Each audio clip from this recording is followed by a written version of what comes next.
আসসালামু আলাইকুম। বুয়েটিয়ান and Notre Damian Niloy চ্যানেলের পক্ষ থেকে তোমাদেরকে স্বাগতম। আমি কিন্তু আমার এসএসসি পরীক্ষাতে ইংরেজিতে 192 পেয়েছিলাম। তো 192কে 2 দিয়ে ভাগ করলে এভারেজ মার্কস দাঁড়ায় 96। তো আমি ইংরেজি দ্বিতীয় পত্র পরীক্ষাতে কিভাবে বিভিন্ন প্রশ্নের উত্তরগুলো লিখেছিলাম এবং খাতা কিভাবে ডেকোরেট করেছিলাম সেটা নিয়েই আজকের এই ভিডিও। তো চলো শুরু করি। তো প্রথমে আসো মার্জিনের ব্যাপারে। তো আমাদের এক এক স্টুডেন্ট এক এক রকম মার্জিন কিন্তু ইউজ করে থাকে। বিভিন্ন প্রতিষ্ঠান থেকেও মানে বিভিন্ন রকম মার্জিন ইউজ করতে বলা হয়। এক এক প্রতিষ্ঠান এক এক রকম মার্জিন ইউজ করতে বলে এবং ছাত্রছাত্রীরাও কিন্তু তাই করে। তো কেউ হয়তো এই টাইপ মার্জিন ইউজ করে, হ্যাঁ, আবার কেউ আছে এই টাইপ মার্জিন ইউজ করে, আবার কেউ আছে এই টাইপ মার্জিন ইউজ করে। দেখো, বেশিরভাগ ক্ষেত্রেই এই 3 রকমই সাধারণত মার্জিন আমরা ইউজ করে থাকি। তো আসলে মার্জিন তেমন কোনো ব্যাপার না। তোমরা মানে যার যার কাছে যেটা সুইটেবল মনে হয়, দেখতে সুন্দর মনে হয়, তোমরা ইউজ করতে পারো। কিন্তু তোমরা যদি মানে আমি যদি আমার কথা বলি যে আমি কোন মার্জিনটা ইউজ করেছিলাম, তাহলে আমি কিন্তু এই মার্জিনটা ইউজ করেছিলাম। হ্যাঁ, এই যে এই মার্জিনটা, যে এই পাশেও কিন্তু কোনো দাগ যায়নি, আবার উপরের দিকেও দাগ যায়নি। হ্যাঁ, এই মার্জিনটা আমি ইউজ করেছিলাম আমার এসএসসি পরীক্ষাতে, এবং আমি সব রকম পরীক্ষাতেই এই মার্জিনটাই কিন্তু আমি ইউজ করেছি। এবং এসএসসি পরীক্ষাতে যে আমি ইংরেজি দ্বিতীয় পত্র পরীক্ষাতেও আমি এই মার্জিনটাই কিন্তু আমি ইউজ করেছি। আচ্ছা, এরপরে আসো যে answer to the question number. হ্যাঁ, এটা লেখার ক্ষেত্রে দেখো বেশিরভাগ স্টুডেন্ট, হ্যাঁ বেশিরভাগ ছাত্রছাত্রীরা যেটা করে সেটা হচ্ছে, দেখো কি করে, এই যে ANS, হ্যাঁ অ্যান্স টু দা কি করে কোশ্চেন নাম্বার 01। হ্যাঁ, এরকম ভাবে দেখো কি লেখে, এই যে এখানে কিন্তু শর্ট ফর্ম করে অ্যান্স লেখে, আবার এই যে নাম্বারে যে এনও দিয়ে শর্ট ফর্ম করে। তো দেখো এখানে কিন্তু তারা এই দুই জায়গাতে শর্ট ফর্ম করছে, বুঝছো? কিন্তু এটা এক কথায় এটা বেশিরভাগ স্টুডেন্ট এবং কি 90% স্টুডেন্ট কিন্তু এইভাবেই লেখে। কিন্তু বিষয় হচ্ছে এই যে এই শর্ট ফর্ম ইউজ করা পরীক্ষার খাতাতে answer to the question number, এখানে শর্ট ফর্ম ইউজ করে লেখা, এটা কিন্তু সম্পূর্ণরূপে একটা মানে লজিকলেস বিষয়। এই জিনিসটা যে ছাত্রছাত্রীরা কেন লিখে তারা কিন্তু নিজেও জানে না যে এখানে শর্ট ফর্ম ইউজ করার কারণটা কি। এটা আসলে দেখো মানে একজন লিখছে, সবাই লিখছে, আমিও লিখছি, এই সিস্টেমেই কিন্তু মানে স্টুডেন্টরা করে। এবং অনেক এমনকি অনেক কিন্তু মানে ভাইয়ারা বলো বা টিচাররা বলো কিন্তু এটা এভাবে করেই কিন্তু তারা লিখে দেয় বা তারা হচ্ছে যে মানে ছাত্রদেরকে শিখায়।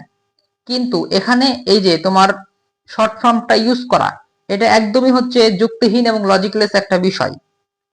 তুমি এটা হচ্ছে পরীক্ষার খাতা, তুমি এখানে একটা জিনিসকে যত সুন্দরভাবে উপস্থাপন করতে পারবে, শিক্ষকরা তোমার প্রতি ততই মানে পজিটিভ মাইন্ড তৈরি হবে শিক্ষকদের। তো সঠিক ফরম্যাট কোনটা?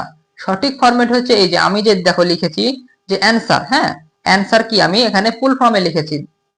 Answer to the question number 14, এখানে আমি অ্যান্সার এখানেও তোমার হচ্ছে যে ফুল ফর্মে লিখেছি, আবার নাম্বার, এই নাম্বারটাকেও কিন্তু আমি শর্ট করিনি, বরং আমি ফুল ফর্মে লিখেছি। তো তোমরা সবসময় এইভাবে করে অ্যান্সার লিখবে যে কোনো তোমার মানে ইংরেজি পরীক্ষাতে। এই যে answer to the question number, এখানে কখনোই ANS দিয়ে শর্ট করবে না অথবা NO দিয়ে শর্ট করবে না, সবসময় এইভাবে করে লিখবে answer to the question number. এখানে অ্যান্সার এবং নাম্বার বড় হাতের দিবে, কারণ তুমি এখন 90% স্টুডেন্ট এটা দেয়। তুমি যদি এইটাকে এইভাবে করে দাও, তাহলে এটা অবশ্যই শিক্ষকের উপর একটা প্রভাব ফেলবে যে না, এই স্টুডেন্টটা তার কিন্তু মানে যে পরীক্ষার যে বিষয়াবলী সেগুলোর প্রতি যথেষ্ট দায়িত্বশীল এবং যথেষ্ট সে এগুলোকে গুরুত্ব দেয়। হ্যাঁ, বলছি না যে এই যে এখানে শর্ট ফর্ম করার কোনো মানে লজিকই হয় না, যেখানে আমি কেন শর্ট ফর্ম করতে যাব? অ্যান্সার না লিখে আমি কেন অ্যান্স লিখবো, বুঝছো? আবার নাম্বার না লিখে আমি এনও কেন দিব? এখানে শর্ট ফর্ম করার কোনো যুক্তি নাই। তো এই যুক্তিহীন কাজটাকে তোমাকে অ্যাভয়েড করতে হবে এবং এই যে সুন্দরভাবে answer to the question number 14, দেখো তো কত সুন্দর এখানে কিন্তু জিনিসটা মানে এখানে দেখতে লাগছে এবং সুন্দরভাবে আমি। এবং তারপরে আসো, তারপরে যে বিষয় সেটা হচ্ছে অবশ্যই answer to the question number লেখার পরে অবশ্যই তুমি কি করবা, স্কেল দিয়ে দাগ দিবা। বুঝো, এখানে এই দাগটা হবে কি একদম স্কেল দিয়ে, স্কেল ধরে ধরে তোমাকে এখানে স্কেল ধরে একটা দাগ দিবা, স্কেল ধরে দাগ দেবে। এখানে কিন্তু এইভাবে করে হাত দিয়ে দিয়ে দিলাম, এরকম করবা না। হ্যাঁ, এটা কিন্তু কখনোই করা যাবে না। হাত দিয়ে দিলে দেখতে অবশ্যই কিন্তু খারাপ লাগবে, এবং তোমার এখানে কিন্তু টিচারের উপর ওটা একটা কি নেগেটিভ ইম্প্যাক্ট ফেলবে। তো আর একটা কাজ হচ্ছে, তোমার এই জিনিসটা কখনোই করবা না যে সাপের মতন ঢেউ খেলানো। অর্থাৎ এই যে answer to the question number ধরো 1 দিয়েছো, এবার কি করলা, এবার কেউ মনে করছে যে আমি এইভাবে ডিজাইন করব, সাপের মতন ঢেউ খেলাবো। এই সাপের মতন ঢেউ খেলানো ডিজাইন করা থেকে অবশ্যই তোমরা বিরত থাকবে। কারণ কি, কারণ এই যে এই জিনিসটা হচ্ছে তোমার এক কথায় মানে একটা অতিরঞ্জিত জিনিস, এবং এরকম ভাবে তুমি যদি সাপের মতন ডিজাইন কোথাও ইউজ করো, সেটা answer to the question number হোক, কিংবা তোমার হচ্ছে ফিল ইন দা গ্যাপস এর ক্ষেত্রে তোমার এরকম ভাবে অ্যান্সার লেখার পর তুমি যদি এরকম করো, এগুলা কি, এই জিনিসগুলো কিন্তু খাতার মধ্যে একটা ঘিচিমিচি ভাব সৃষ্টি করে, বুঝছো? এবং এবং টিচাররা সবসময় চাই যে ছাত্রের খাতা যাতে ফ্রেশ থাকে। হ্যাঁ, জিনিস মানে ছাত্রের খাতা হবে মানে ডেকোরেটেড হবে, সাজানো হবে, কিন্তু ফ্রেশ ভাব থাকবে, সিমেট্রিক্যাল একটা ভাব থাকবে, প্রতিসাম্যতা থাকবে। এরকম ঘিচিমিচি ঘিচিমিচি ডিজাইন, এই জিনিসগুলো মানে শিক্ষকরা কখনোই কিন্তু এই জিনিসগুলোকে তারা পছন্দ করে না। এবং এই জিনিসগুলো তোমার খাতার মধ্যে কিন্তু একটা মানে ডার্টি পরিবেশ সৃষ্টি করবে, মানে দেখতে মনে হবে তোমার খাতা খুবই ঘিচিমিচি ঘিচিমিচি ভাব এরকম লাগবে। কিন্তু তুমি যদি সুন্দরভাবে একটা স্কেল দিয়ে জাস্ট একটা টান দাও, এটা কিন্তু তোমার খাতার মধ্যে একটা ফ্রেশ ভাব এবং একটা কি মানে গোছালো ভাব সৃষ্টি করবে, দেখতে ভালো লাগবে। আর এই ডিজাইন গুলো, ওটাই বলছি, এবং এই ডিজাইন গুলো হচ্ছে কি অতিরঞ্জন, এগুলো তোমরা সবসময় অ্যাভয়েড করার চেষ্টা করবে। আর একটা বিষয় হচ্ছে, আমি তোমাদেরকে যেটা বলবো যে তোমরা কখনোই ব্লু পেন ইউজ করবা না পরীক্ষার খাতাতে। হ্যাঁ, আমি বারবার বলছি তোমাদেরকে একটা জিনিস, যে তোমরা কখনোই ব্লু পেন ইউজ করবা না পরীক্ষার খাতাতে, বুঝছো? কেন ব্লু পেন কেন ইউজ করা যাবে না, শোনো। আসলে বিষয় হচ্ছে ব্লু পেন, এটা কিন্তু তোমার বাংলাদেশে যত মানে শিক্ষা বোর্ড আছে, প্রত্যেকটা শিক্ষা বোর্ড থেকে কিন্তু ব্লু পেন ইউজ করাকে অনুমোদিত। হ্যাঁ, ব্লু পেন ইউজ করা কিন্তু অনুমোদিত। ব্লু পেন যে কোনো বোর্ডের ছাত্রছাত্রীরা তাদের পরীক্ষার খাতাতে ব্লু পেন ইউজ করার অনুমতি শিক্ষা বোর্ড থেকে দেওয়া হয়েছে, যে তারা চাইলেই ব্লু পেন ইউজ করতে পারবে, কোনো সমস্যা নেই। কিন্তু আমি তাহলে কেন নিষেধ করছি ব্লু পেন ইউজ করতে? ব্লু পেন ইউজ করতে নিষেধ করার কারণ হচ্ছে, দেখো তোমার খাতা মানে কোন ধরনের শিক্ষকের কাছে পড়বে সেটা কিন্তু তুমি জানো না। তোমার খাতা যেমন একটা ঢাকার খুব ফেমাস একটা স্কুলের খুব একটা মানে দক্ষ এবং মানে তার কর্মের প্রতি দায়িত্বশীল, খুব মানে যে কোনো বিষয়ের রুলস এন্ড রেগুলেশন খুব ভালো জানে, এরকম একজন মানে মানে দায়িত্ববান, হ্যাঁ রেসপন্সিবল একজন টিচারের কাছে তোমার খাতা পড়তে পারে। আবার দেখা যাবে কি একটা গ্রামের একটা স্কুল, এবং সেই স্কুলে দেখা যাবে কি মানে বিভিন্ন রুলস এন্ড রেগুলেশন ভালো করে জানে না, কোথায় কি মানে ইউজ করা যায়, মানে এক কথায় তোমার পরীক্ষার যে বিভিন্ন রুলস, এগুলো সম্পর্কে সে হয়তো জানে না। যে একটা ছেলে যে ব্লু পেন ইউজ করতে পারে এই সম্পর্কে তার হয়তো জ্ঞান নাই। এরকম অসংখ্য শিক্ষক আছে, আমি তো বলছি যে এরকম অসংখ্য শিক্ষক আছে, যে তোমার হচ্ছে মানে পরীক্ষার বিভিন্ন রুলস এন্ড রেগুলেশন সম্পর্কে তার কোনো জ্ঞান নাই। তো সে জানে না যে আসলে ব্লু পেন ইউজ করার পারমিশন বোর্ড থেকে দেওয়া আছে। তো সে যদি তোমার খাতা দেখে এবং সে যদি দেখে যে তুমি ব্লু পেন ইউজ করে তোমার হচ্ছে answer to the question number 1 লেখার পরে দাগ দিয়েছো, কিংবা বিভিন্ন জায়গাতে তুমি মার্কিং করার সুবিধার্থে তুমি ব্লু পেন ইউজ করেছো, হ্যাঁ, এই জিনিসগুলো কিন্তু তখন তার কাছে একটা অবশ্যই এটা কিন্তু একটা বড় নেগেটিভ ইম্প্যাক্ট ফেলবে। কারণ তার কাছে এটা মানে হচ্ছে যে তুমি পরীক্ষার রুলস এর বাইরে কাজ করেছো। সে জানে যে হচ্ছে শুধুমাত্র ব্ল্যাক পেন এবং পেন্সিল ইউজ করা যাবে, এটাই হচ্ছে তার জ্ঞান। অতএব তার কাছে তোমার এই কাজটা একটা বড় অপরাধ। কারণ সে মনে করবে যে তুমি যে ব্লু পেনটা ইউজ করছো, এটা কি একটা পরীক্ষার নীতিবিরুদ্ধ কাজ, পরীক্ষার রুলস এন্ড রেগুলেশনের বাইরে পড়ে। তো এই কারণে সে কিন্তু জিনিসটাকে খুব খারাপ ভাবে নিবে, যে এই ছেলেটা এমন একটা কাজ করেছে যে কি পরীক্ষার রুলস এর বাইরে যে কাজ করেছে, পরীক্ষার রুলস এর বাইরে যে মানে সে এই যে ব্লু পেন ইউজ করেছে, সে এমন একটা কাজ করলো যেটা পরীক্ষার রুলস এর মধ্যেই নাই। হ্যাঁ, তো এটা তার ভিতরে কিন্তু তৈরি হবে, এবং এর ফলে তোমার কিন্তু রাইটিং পার্টসে যে অবশ্যই কিন্তু এটা একটা নেগেটিভ ইম্প্যাক্ট ফেলবে, এবং রাইটিং পার্টসে তোমার এখানে মার্ক কম আসতে পারে। এই কারণে তোমাকে অবশ্যই এই ব্লু পেন ইউজ করা থেকে বিরত থাকতে হবে। ব্লু পেন ইউজ করা পারমিশন আছে, কিন্তু কেন কেন ইউজ করবে না? কারণ হচ্ছে এই যে ব্লু পেন ইউজ করলে তোমার এই সমস্যাটা কিন্তু হতে পারে। আর একটা বিষয় হচ্ছে, তুমি যদি তোমার খাতাকে সুন্দরভাবে তুমি যদি ডেকোরেট করতে পারো ব্ল্যাক পেন দিয়ে তুমি যদি তোমার খাতাটাকে সুন্দরভাবে ফ্রেশ করে রাখতে পারো, সুন্দর ডেকোরেশন, তোমার মার্জিন সুন্দর, তোমার হচ্ছে answer to the question number 1 এর পরে সুন্দরভাবে স্কেলে দাগ দিয়েছো, যে কোনো কিছু দিয়ে স্কেল ইউজ করেছো, হ্যাঁ, তাহলে অবশ্যই কিন্তু তোমার কি হবে, তোমার খাতাটা ফ্রেশ থাকবে এবং এর ফলে তুমি মানে এই যে তুমি ব্লু পেন ইউজ মানে সরি ব্ল্যাক পেন, তুমি ব্ল্যাক পেন দিয়ে দাগ দিয়েছো, এখন দেখো তুমি যে ব্ল্যাক পেন ইউজ করে এই সমস্ত কাজগুলো করলা, এর ফলে যা হবে আর ব্লু পেন ইউজ করে যা হবে এই দুটার মধ্যে কিন্তু কোনো পার্থক্য নাই। বুঝছো, তোমার খাতা যদি ফ্রেশ থাকে, তোমার খাতা যদি ফ্রেশ ক্যাটাগরির মধ্যে পড়ে, তাহলে তুমি ব্লু পেন ইউজ করো আর ব্ল্যাক পেন ইউজ করো না কেন, এটা কিন্তু তোমার মার্কসের কোনো পার্থক্য আনবে না। কিন্তু তুমি যদি ব্লু পেন ইউজ করো আর তোমার খাতা যদি ওরকম একজন শিক্ষকের কাছে পড়ে, তাহলে অবশ্যই কিন্তু এই জিনিসটা একটা তোমার মানে বড় সমস্যা তৈরি করবে। হ্যাঁ, এবং রাইটিং পার্টসে যে কিন্তু শিক্ষক তোমাকে এখানে মার্ক কম দিয়ে দিতে পারে। তো এই কারণে তোমরা সেফ জোনে থাকো এবং ব্লু পেন ইউজ করা থেকে বিরত থাকো। আর একটা বিষয় হচ্ছে, ধরো তোমার কোনো প্রশ্ন যে এই হাফ পেজের মধ্যে হয়ে গেল, হ্যাঁ, ধরো তুমি কোনো একটা প্রশ্ন শুরু করেছো, দিয়ে জাস্ট হাফ পেজের মধ্যে তোমার হচ্ছে মানে ফুল প্রশ্নের উত্তরটা লেখা হয়ে গেছে, তাহলে এই যে তোমার হচ্ছে যে আরো যে হাফ পেজ বাকি মানে সরি আরো যে হাফ পেজ বাকি থাকলো, এই অংশটুকুতে তোমরা কিন্তু কখনোই আবার এখান থেকে answer to the question number 5 এভাবে করে কিন্তু কোনো কিছু লেখা শুরু করবে না। এই মানে মাঝখান থেকে আবার তুমি এই পেজ মানে এতটুকুতে শেষ, এখন এটা বাকি আছে, তো তুমি মনে করছো যে আমি এখান থেকে লেখা শুরু করবো, না এটা করবো না, এটা কিন্তু ভুল। হ্যাঁ, তোমরা এটা থেকে বিরত থাকবা, এটা থেকে বিরত থাকবা। কারণ হচ্ছে তুমি যদি এই মাঝপথে শুরু করো, মাঝখান থেকে যদি আবার দেওয়া শুরু করো, তাহলে তোমার খাতার মধ্যে কিন্তু একটা ঘিচিবিচি ভাব সৃষ্টি হবে। তো তোমরা মানে এই ঘিচিবিচি ভাব কিন্তু খাতার মধ্যে করা যাবে না, খাতা রাখতে ফ্রেশ।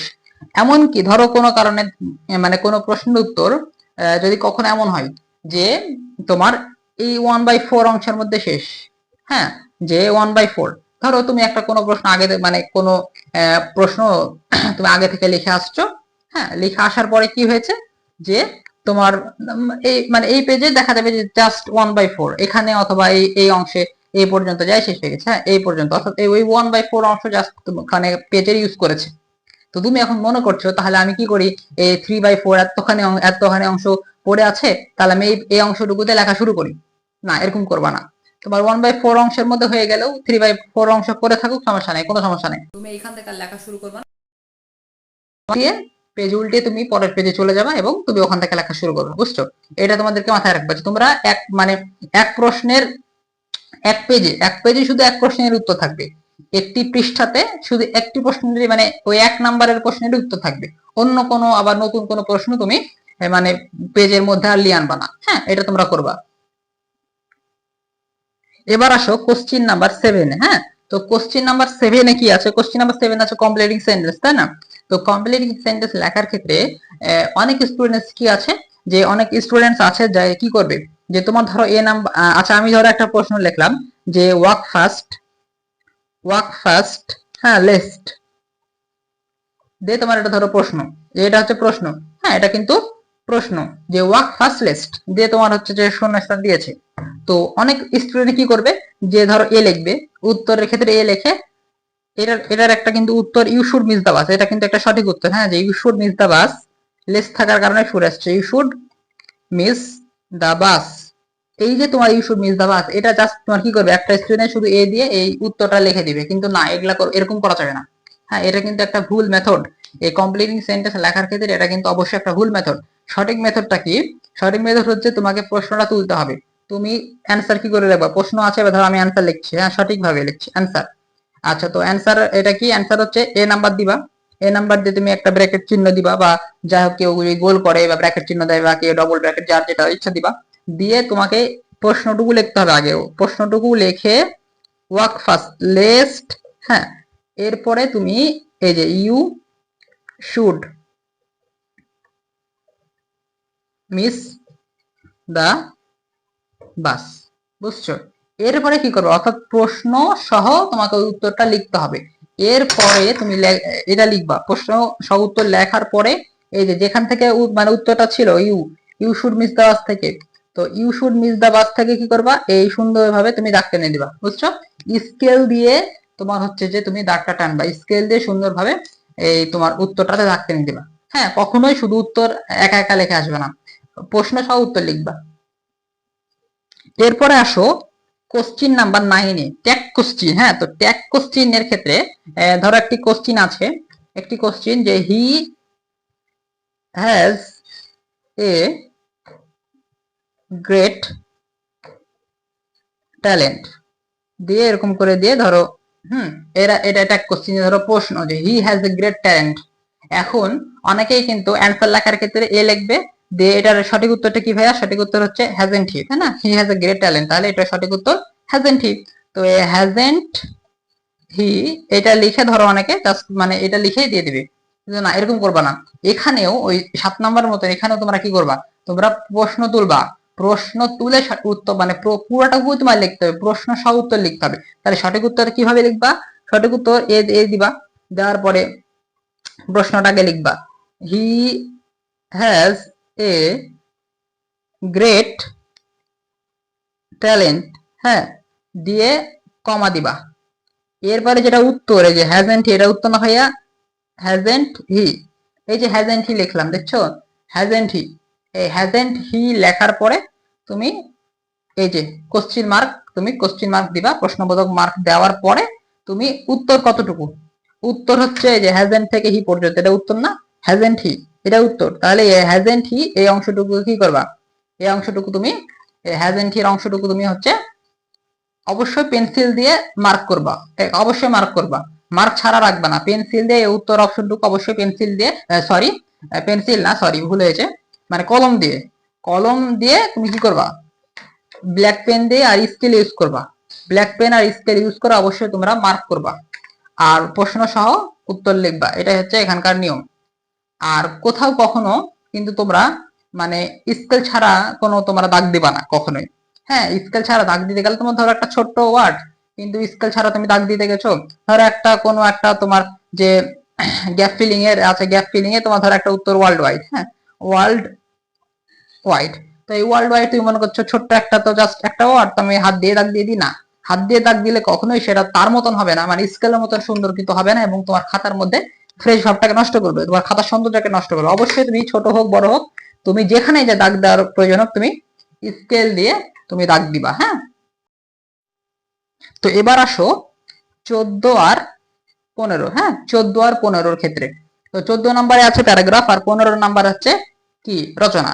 তো প্যারাগ্রাফ আর রচনার ক্ষেত্রে তোমরা কি করবে? অবশ্যই টাইটেল দিবে। অনেক স্টুডেন্ট আছে এই টাইটেল দিতে ভুলে যায়, কিংবা টাইটেল না দিয়ে শুরু করে দেয়, এরকম করা যাবে না। প্যারাগ্রাফ এবং এসের ক্ষেত্রে টাইটেল হচ্ছে মাস্ট, টাইটেল না দিলে অবশ্যই কিন্তু এখানে মার্কস কাটবে কাটবে। তো টাইটেল তোমরা দিবা, ধরো তোমার রচনা আসছে, যে ধরো রচনা আসছে duties of a student, duties of a student. তো এই যে ডিউটিজ অফ স্টুডেন্ট মানে রচনাটা আসলো, এই রচনার ক্ষেত্রে তুমি এই টাইটেলটা কি করবা? অ্যান্সার টু দা মানে মার্জিন দেবে, answer to the question number লিখবা, দিয়ে ডিউটিজ অফ স্টুডেন্টটা লিখবা। এরপরে তোমাকে টাইটেলটা দেওয়ার পরে তুমি অবশ্যই স্কেল দিয়ে সুন্দরভাবে এই ভাইয়া দাগটা টেনে দিবা। হ্যাঁ, স্কেল দিয়ে সুন্দরভাবে দাগ টেনে দিবে, একটাই দাগ দিবা, কোনো সাপের মতন কিছু করবা না বা অন্য কিছু করবা না, জাস্ট একটা সিম্পল একটা স্কেল দিয়ে ব্ল্যাক পেন ইউজ করে দাগ দিয়ে দিবা, বাস হয়ে যাবে। এবং প্যারাগ্রাফ আর রচনার ক্ষেত্রে অবশ্যই দাগটা দিয়ে দিবা, এবং তোমার হচ্ছে যে টাইটেলটা ইউজ করবা, টাইটেল কখনো মিস করবা না। তো এভাবে করে কিন্তু তোমার মানে এভাবে করে তোমার হচ্ছে রচনা প্যারাগ্রাফটা তোমরা লেখা স্টার্ট করবা। তো আরেকটা বিষয় হচ্ছে, এই যে আমি বলছি প্রথম থেকে যে আমি খালি বলছি যে তোমার খাতা ফ্রেশ রাখতে হবে, খাতা দেখতে সুন্দর হতে হবে, এটা আমি কেন বলছি?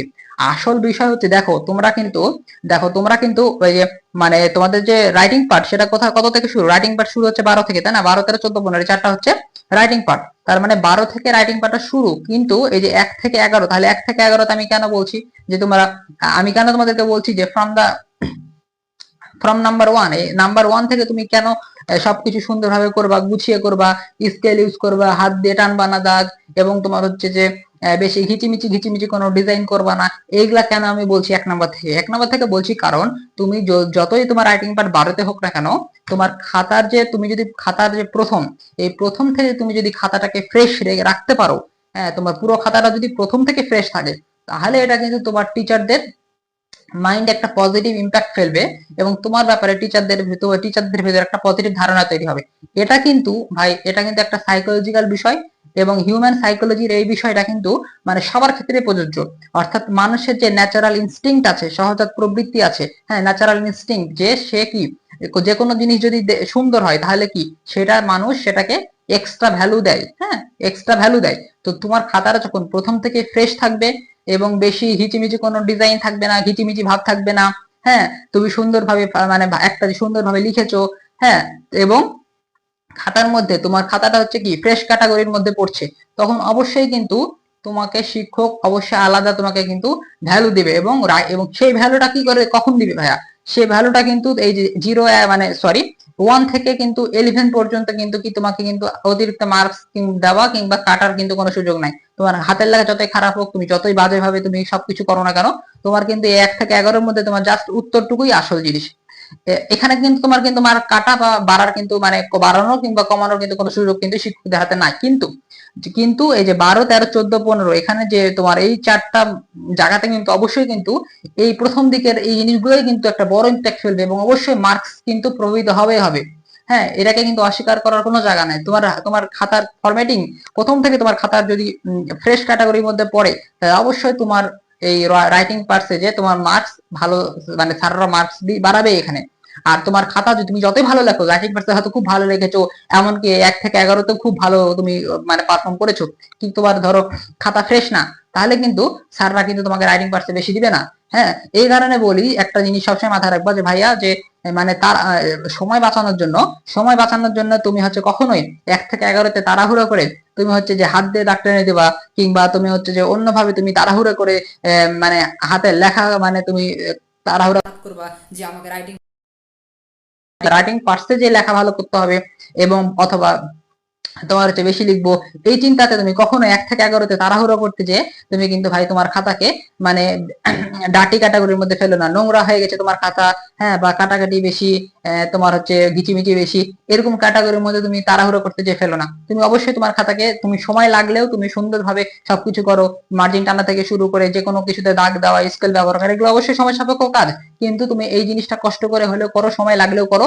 কারণ এই তুমি সময় লাগলেও তুমি যতটুকু সময় ভাই বাঁচাতে পারবা, তুমি যদি তাড়াহুড়ো করে সবকিছু করে তুমি যদি সময় বাঁচাও, যতটুকু সময় বাঁচাতে পারবা, ওই অতটুকু সময় তুমি এই রাইটিং পার্টসে দিয়ে কখনোই মার্ক তোলা কিন্তু সম্ভব না।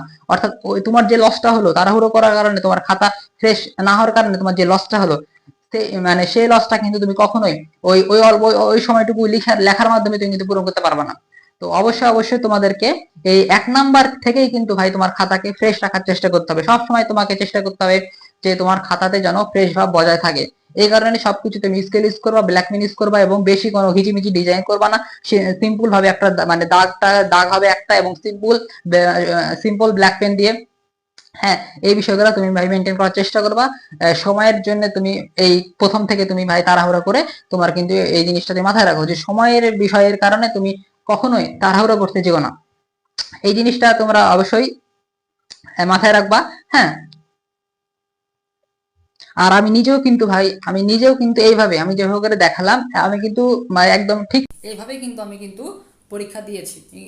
ইংরেজি দ্বিতীয় পত্রের পরীক্ষা কিন্তু আমি ঠিক এইভাবেই দিয়েছি, এবং আলহামদুলিল্লাহ ভালো কিন্তু ফল আমি পেয়েছি। হ্যাঁ, তো বুঝো, তাহলে এইভাবে করে তোমরা চেষ্টা করবা, আমি যেগুলো বললাম তোমরা এগুলো মেনটেন করার চেষ্টা করো, ইনশাল্লাহ তোমাদের রাইটিং পার্টসে কিন্তু মার্কস অবশ্যই বেড়ে যাবে। রাইটিং পার্টসের মার্ক অবশ্যই ইনশাল্লাহ বেড়ে যাবে, তোমরা যদি এইভাবে করে প্রথম থেকে খাতাটাকে গুছাতে পারো। হ্যাঁ, এটা অবশ্যই এটা একটা মানে একদম তোমার প্রমাণিত একটা বিষয়, হিউম্যান সাইকোলজির বিষয়, এবং অবশ্যই এটা প্রমাণিত যে যার খাতা যত ফ্রেশ থাকে সে অবশ্যই রাইটিং পার্টসে ভালো করে। এই কারণে তুমি যদি চাও তোমার রাইটিং পার্টসে মার্ক বাড়াতে, তোমাকে প্রথম থেকে খাতা ফ্রেশ রাখতে হবে। তো আজকের মূলত বিষয়গুলো এই পর্যন্তই। তো তোমরা যারা এই যে দেখলা এই ভিডিওটি দেখলা, এরকম ভিডিও আরও পেতে তোমরা এই চ্যানেলটিকে সাবস্ক্রাইব করো, কারণ আমি কিন্তু প্রায় প্রত্যেকটি সাবজেক্টে ইনশাল্লাহ চেষ্টা করব বিভিন্ন রকমের ভিডিও এবং আনার জন্য, এবং সেগুলো কিন্তু ইনশাল্লাহ তোমাদের জন্য অনেক ইনফরমেটিভ হবে এবং হেল্পফুল হবে। হ্যাঁ, এবং আমি চেষ্টা করব প্রায় প্রতিটা পরীক্ষার আগেই কোনো না কোনো ভিডিও, ইনফরমেটিভ কোনো না কোনো ভিডিও এনে তোমাদের উপকার করার ইনশাল্লাহ চেষ্টা করব। তো তোমরা যারা এসএসসি পরীক্ষার্থী আছো 26 সালে, তোমরা এই হচ্ছে যে এই কি বলে তোমরা এই চ্যানেলটিকে তোমরা সাবস্ক্রাইব করো, এবং তোমরা যারা এসএসসি পরীক্ষার্থীর বাইরে আছো, তোমরা যারা 9-10-এর স্টুডেন্ট আছো, তোমরা চ্যানেলটিকে সাবস্ক্রাইব করে রাখো, কারণ আমি কিন্তু তোমাদের জন্য প্রায় সব, বিশেষ করে তোমার হচ্ছে সায়েন্সের যে সাবজেক্টগুলো ফিজিক্স, কেমিস্ট্রি, ম্যাথ, বায়োলজি, এবং তার সাথে আমি কিন্তু মানে বায়োলজি বিষয়টা আমি বলতে পারছি না যে আমি দিব কিনা, বাট ফিজিক্স, কেমিস্ট্রি, ম্যাথ এবং তার সাথে ইংলিশ, ইনশাল্লাহ আমি কিন্তু physics, chemistry, math, higher math এবং ইংলিশ ইনশাল্লাহ আমি কিন্তু তোমাদের জন্য মানে খুব ভালো লেভেলের বেসিক টু প্রো, হ্যাঁ, physics, chemistry, math, higher math এবং ইংলিশ এই ক্লাসগুলো কিন্তু আমি একদম ইনশাল্লাহ দিব। বেসিক টু প্রো ক্লাস হবে, হ্যাঁ, দীর্ঘ ক্লাস হবে এবং একদম তোমার বেসিক থেকে শুরু করে প্রো লেভেলে সকল প্রকারের মানে যে প্রবলেমগুলো আছে আমি সমাধান করিয়ে দেবো। হ্যাঁ, তো এরকম ক্লাস ইনশাল্লাহ সামনে আসবে, তো তোমরা চ্যানেলটিকে সাবস্ক্রাইব করে রাখো। তো আজকে এই পর্যন্তই। তোমাদের সবাইকে ধন্যবাদ। আসসালামু আলাইকুম।